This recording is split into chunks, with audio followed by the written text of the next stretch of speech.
Important question answer for board examination की series में आज हम लोग फ्लेमिंगो बुक के चैप्टर 2 लॉस्ट स्प्रिंग के part 1 sometimes I find a rupee in the garbage के क्वेश्चन आंसर को रीड करेंगे। पिछले 5 साल के बोर्ड एग्जाम के पेपर को स्टडी करके मैंने ये क्वेश्चंस इंक्लूड किए हैं। So hello student, this is Seema Chauhan from Classic Solution. I welcome you all. तो ये 5 क्वेश्चंस पढ़ने के बाद में आई एम श्योर कि आपका पूरा चैप्टर बहुत अच्छे से तैयार हो जाएगा और आपको और कोई भी क्वेश्चन पढ़ने की जरूरत नहीं पड़ेगी। So let's start the video. Question 1 is describe the life of rag pickers of Seemapuri. Seemapuri के रैग पिकर्स यानी जो कूड़ा बीनने वाले हैं, उनकी लाइफ को डिस्क्राइब कीजिए। Answer is in the lesson lost spring the rag pickers of Seemapuri live in poverty. Lesson lost spring के सीमापुरी में रहने वाले जो रैग पिकर्स हैं वो पॉवर्टी यानी बहुत गरीबी में रहते थे। The people of Seemapuri work as garbage collector. Seemapuri के लोग कूड़ा इकट्ठा करने का काम करते थे। They live in structure of mud with roof of tin and tarpaulin. तो वो लोग मड यानी कि मिट्टी से बने हुए घरों में रहते थे जिसकी रूफ यानी छत जो है वो टिन की एंड टारपुलिन टारपुलिन जो है एक थिक सा कपड़ा होता है जो वाटर रेजिस्टेंस होता है, तो उसकी छत जो है टिन और टारपुलिन की बनी होती थी। They live without an identity except a ration card for voting and buying food. तो वो बिना किसी आइडेंटिटी के रहते थे। उनके पास मतलब कोई पहचान पत्र नहीं होते थे सिवाय राशन कार्ड के, जिससे कि वो अनाज खरीद सकते थे और उसके बदले में उन्हें क्या देना होता था, वोट देना होता था। They remain barefoot and garbage to them is gold. वे बेयरफुट यानी कि नंगे पैर रहते थे and garbage to them is gold, और गार्बेज यानी कूड़ा जो है वो उनके लिए गोल्ड के समान था। Question 2 is where is Seemapuri situated. Seemapuri कहाँ पर था? So answer is in the lesson lost spring Seemapuri is situated at the periphery of Delhi. Seemapuri जो है वो दिल्ली का पेरिफेरी यानी कि आउटर एरिया था। Where 10,000 rag pickers and their families live, और वहां पर 10,000 रैग पिकर्स और उनके परिवार रहा करते थे।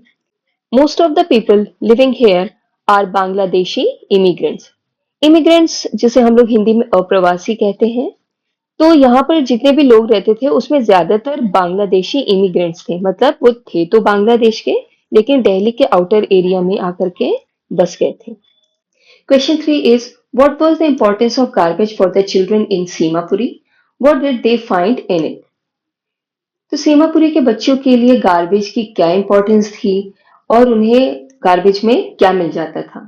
सो answer is for the children of Seemapuri garbage was a source of wonder and livelihood. Livelihood मतलब होता है जीविका या रोजी रोटी, और वंडर मतलब होता है आश्चर्य। तो सीमापुरी के बच्चों के लिए गार्बेज जो है वो आश्चर्य और उनकी रोजी रोटी यानी जीविका कमाने का एक सोर्स था। The children look for sometimes valuable items like coins और notes.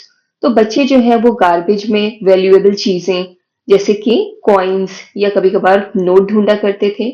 Sometimes they found just 1 रुपी और इवन अ 10 रुपी नोट। तो उन्हें कभी कभार केवल 1 ही रुपया मिलता था या कभी कभार उन्हें 10 रुपी का नोट भी मिल जाता था। Garbage was gold for them because it was their livelihood.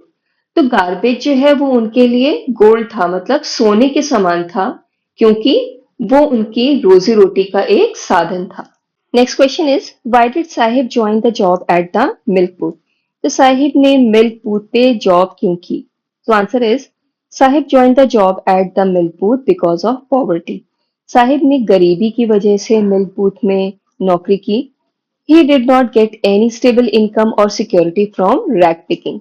तो रैग पिकिंग यानी कूड़ा बीनने के काम से उसे कोई स्थिर इनकम नहीं थी और कोई सिक्योरिटी भी नहीं थी। At the milk booth, he earned 800 rupees per month and all his meals. Meals यानी भोजन। तो वहां पर उसे 800 रुपीज हर महीने मिला करता था और उसका सारे सारे दिन का जो भोजन है वो भी उसे मिलता था। Next question is why did Sahib and other rag pickers stay barefoot?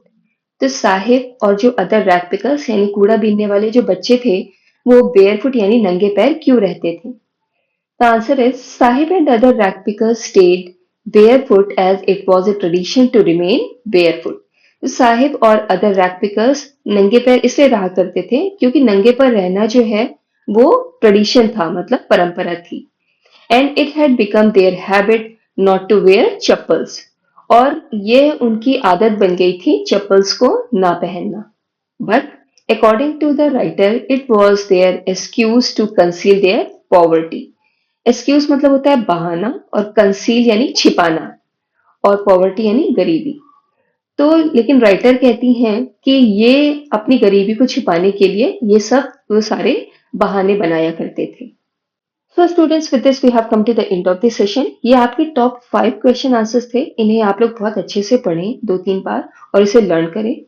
और कोई भी प्रॉब्लम हो या कोई सजेशन हो तो please do right in the comment section. तो हम लोग अब नेक्स्ट वीडियो में मिलेंगे जिसमें हम लोग डीप वाटर के क्वेश्चन आंसर डिस्कस करेंगे। So thank you so much for watching my video.